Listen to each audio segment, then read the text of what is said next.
Tras 2 semanas de cierre de la frontera con Haití, los afectados económicos pues comienzan a sentirse los efectos económicos comienzan a sentirse en ambos países. Pero ¿hasta cuándo nosotros, República Dominicana, podemos darnos el lujo de mantener esta medida que tiene repercusiones económicas? ¿Cuánto se pierde cada día por este cierre? Y obviamente, ¿cuáles son los más afectados? Para esto vamos a hablar con Fabricio Gómez Mazara, quien está de invitado en esta tarde en Esto No Tiene Nombre. Fabricio, buenas tardes, ¿cómo estás? Buenas tardes, Ariel. Gracias por la invitación. Saludos a Cavada en cualquier lugar del mundo donde se encuentre.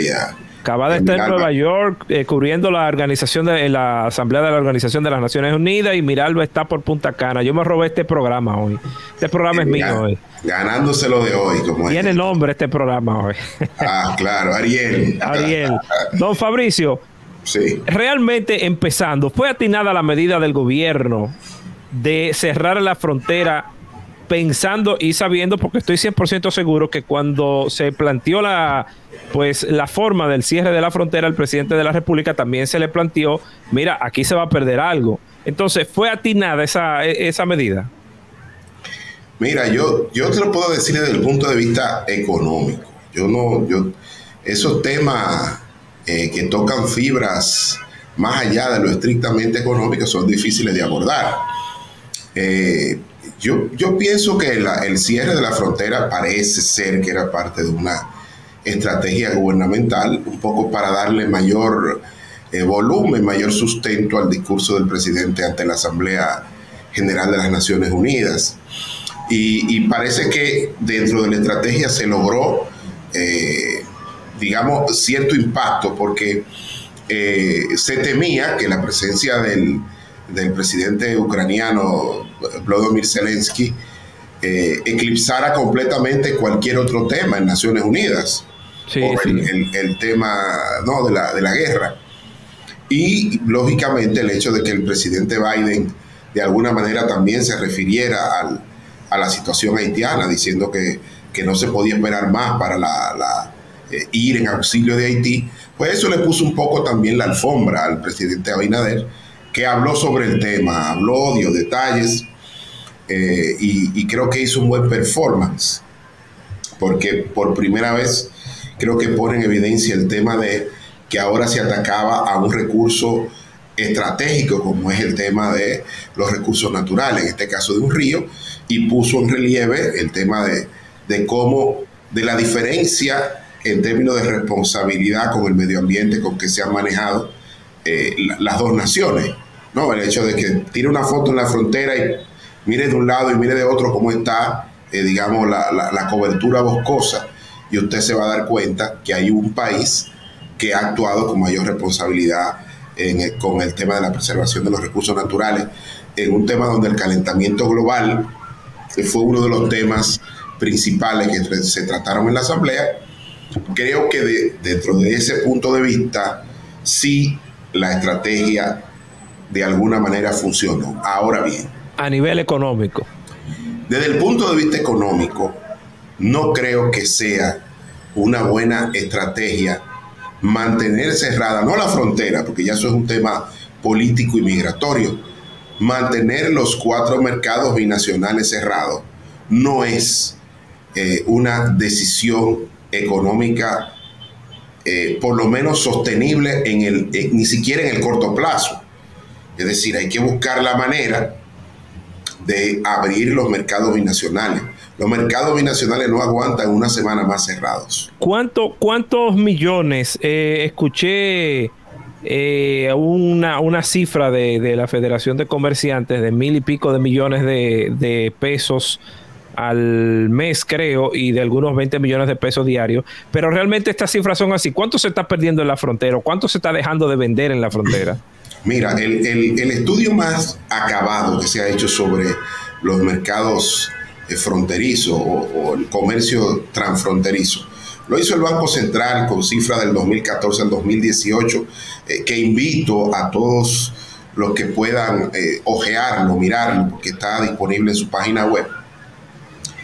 Sin embargo, hay que decir que las exportaciones formales El año pasado fueron de 1.016 millones de dólares aproximadamente. Hay que hacer la salvedad que estas exportaciones no incluyen servicios. Los servicios, por ejemplo, uno muy importante que es el transporte, no está incluido en esa cobertura, porque son nada más de bienes, las exportaciones. Y digo, por ejemplo, servicios, transporte ni terrestre, ni aéreo, ni marítimo.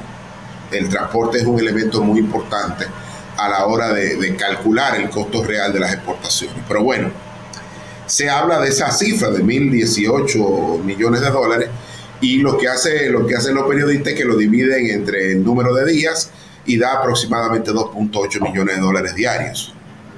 2.8 millones de dólares diarios en toda la frontera de República Dominicana se va a perder por lo menos, o ya tiene 2 semanas que no se vende. Claro, pero eso es un promedio, y los promedios son engañosos porque los flujos comerciales tienen estacionalidades, que si no es lo mismo cerrar el comercio en víspera, por ejemplo, de diciembre, o de apertura a clases, o de algún evento especial, de alguna fiesta en el territorio haitiano, que hacerlo en otro día. Pero los promedios, cuando no hay mayor información, de alguna manera te dan una guía, te dan una direccionalidad, y de lo que se está perdiendo o se está dejando de mover en términos comerciales es una cifra importante. En este sentido, sí, Fabricio, en este sentido, ¿tú crees que realmente el gobierno, o la ayuda que ha anunciado el gobierno, sea efectiva a corto plazo? Porque yo soy de los que piensan que en algún momento de la vida alguien va a mediar en esta situación, y obviamente, y un poquito fuera de contexto el comentario que va a decir, pero nos van a doblar el pulso a nosotros, se va a tener que abrir la frontera, los haitianos van a seguir con la construcción de su canal, o ya debe de estar listo el canal, y aunque sea inoperante a nivel de infraestructura este canal, pero se va a ver como una victoria, porque la construcción de este canal se ha vuelto en una fiesta nacional en Haití, y supuestamente ha unido a los haitianos en torno a esto. Pero ¿tú crees que realmente esta ayuda que el gobierno está ofreciendo de subsidios, de la compra de esto? Por ejemplo, escuché que Inespre va a comprarle los huevos a los productores de huevos de la frontera para vender acá los cartones a 100 pesos. ¿Pero realmente esto es sustentable a corto plazo?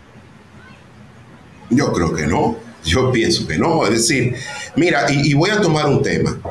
Yo creo que aquí el abordaje que se ha hecho no es el más correcto, de verdad. Mira, esta administración del presidente Luis Abinader ha logrado mantener la paz social y la convivencia pacífica, enfrentando 2 retos importantísimos que son muy superiores a este reto. Lo digo, el tema de la pandemia y todo la exitosa campaña de vacunación, que hubo que comprar vacunas a quien la tuviera, al precio que tuviera, y llegó parte de ella porque hubo varios suplidores, o un suplidor importante que no pudo cumplir. Y luego el tema de la invasión rusa a Ucrania y el vendaval inflacionario que se produjo, que llevó al gobierno a subsidiar prácticamente todas las actividades productivas del país, y generó que la economía creciera el año pasado 4.9%. Este tema con Haití no es significativo delante de los 2 retos anteriores, ni en términos económicos, ni en términos de estabilidad social, ni política.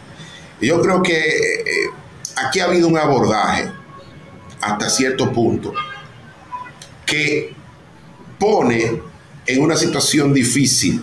Decía un viejo adagio de la India, o de chino, Medio Oriente, vamos a decirlo así, o oriental en este caso, que es más fácil bajarse del tigre que subirse en el tigre.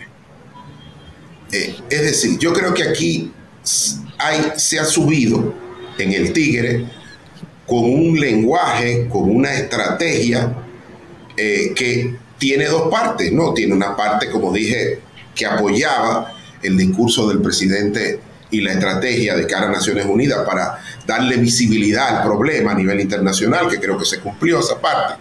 Pero por otro lado, comenzaba a rescatar un lenguaje que no es apropiado para el siglo XXI. ¿Cuál lenguaje en este sentido? Este lenguaje duro de que no vamos a proteger a la República Dominicana, claro, la soberanía nacional.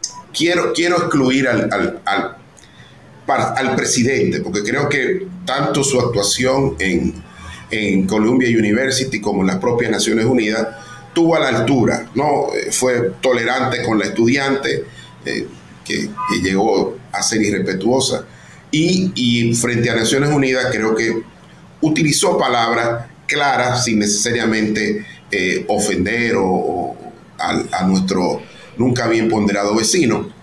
Pero creo que de manera, digamos, informal, se ha generado un debate donde digamos, un pensamiento histórico en nuestro país, más del siglo pasado, ha logrado o ha querido montarse en ese discurso gubernamental. Miren, nosotros no estamos en guerra con Haití. Ni hay una guerra de primera, ni de segunda, ni de ninguna generación. Haití es el país más pobre del hemisferio occidental, que no tiene fuerzas armadas, no tiene nada que amenace. Apenas tiene 14,000 policías, según las estadísticas, que no dan ni para ellos mismos. Entonces no tiene nada que amenace a la República Dominicana. Porque si incluso hubiese algún tipo de amenaza en términos migratorios, eso también lo controlan las autoridades dominicanas. Sí. Quiero decir esto porque ahora le toca al gobierno bajarse del tigre. Y bajarse del tigre, a propósito del refrán, significa comenzar a cambiar el tono del lenguaje. ¿A qué me refiero? Por un tema humanitario, que creo que si ha habido un gobierno solidario con Haití, es este país. Por un tema solidario, lo primero que tiene que abrir rápidamente el gobierno son los mercados binacionales. Pero tú entiendes, Fabricio, que es difícil ahora, y la metáfora que tú explicas de bajarse del tigre, porque si tú te bajas como quiera te va a comer. O sea, arriba tú estás seguro. Porque hay que bajarse con un cuidado importante, porque lo que estoy diciendo, que el gobierno abra los mercados binacionales, puede ser una vez a la semana, dentro de 15 días 2 veces, y dentro de un normalizarlo como se hacía normalmente 3 veces a la semana. Para buscar que esa zona vuelva a dinamizarse como anteriormente estaba. Pero eso va a ser una derrota entonces a nivel internacional de la República Dominicana. Eso es porque eso que tú llamas derrota responde a ese criterio del siglo pasado de lo que deben ser las relaciones dominico-haitianas. ¿Cómo Haití puede derrotarnos? Por Dios. Pero pensar en eso es darle un nivel a nuestro querido vecino que no tiene.